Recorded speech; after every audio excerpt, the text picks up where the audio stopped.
Scrawny Steve Rogers wants to fight in World War II. Luckily, the government's Strategic Scientific Reserve agent Peggy Carter and engineer Howard Stark inject super soldier serum into him to make him buff, and the government then casts Steve in a series of propaganda shows as Captain America. Well, eventually Steve joins the real fight against the Nazi division Hydra, but his friend Bucky dies in combat. Oh, then he falls in love with Peggy. Then Hydra's Johann Schmidt / the Red Skull uses the alien tesseract to make bombs to hit major cities. So Steve ambushes Schmidt's plane, defeats him, then flies the plane into the snow to sacrifice himself for the greater good. And we dig him out of the snow 70 years later and he's alive.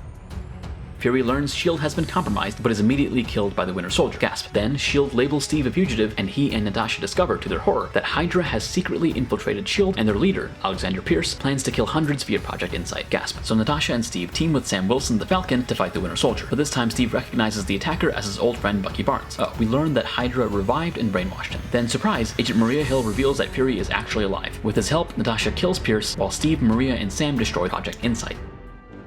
Ross, who's now Secretary of State, presents the Avengers with the Sokovia Accords to put them under UN oversight. Tony agrees with the measure, but Steve doesn't. Then a bomb kills King T'Chaka of Wakanda, and the killer appears to be Bucky. So T'Challa, T'Chaka's son, and also the warrior Black Panther, hunts Bucky. Steve and Bucky finally reconcile. Bucky reveals that he's being framed by Zemo. Steve then recruits Clint and Wanda while Sam calls in Scott. Meanwhile, Ross commissions Tony, Natasha, T'Challa, Vision, and Rhodey to arrest Steve. Tony also brings Peter Parker, Spider-Man. The two teams clash, then Zemo reveals that a brainwashed Bucky killed Tony's parents. Tony, enraged, fights Steve and Bucky, but Steve and Bucky beat him and escape.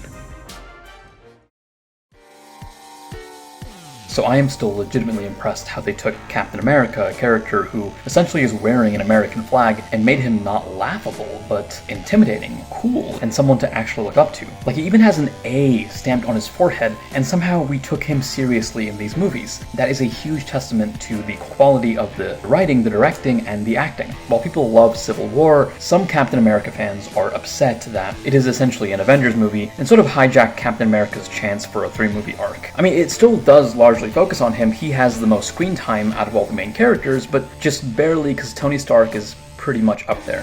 But still, the movie pivots around his emotional decisions, his choosing to protect Bucky. It's more so in his head than any other character, and it works as a closer to this trilogy. Anyway, that's what I got. Hope you guys enjoyed the video. Please like, please subscribe, please share, and let me know in the comments below what you want to see me summarize next. Thanks for watching.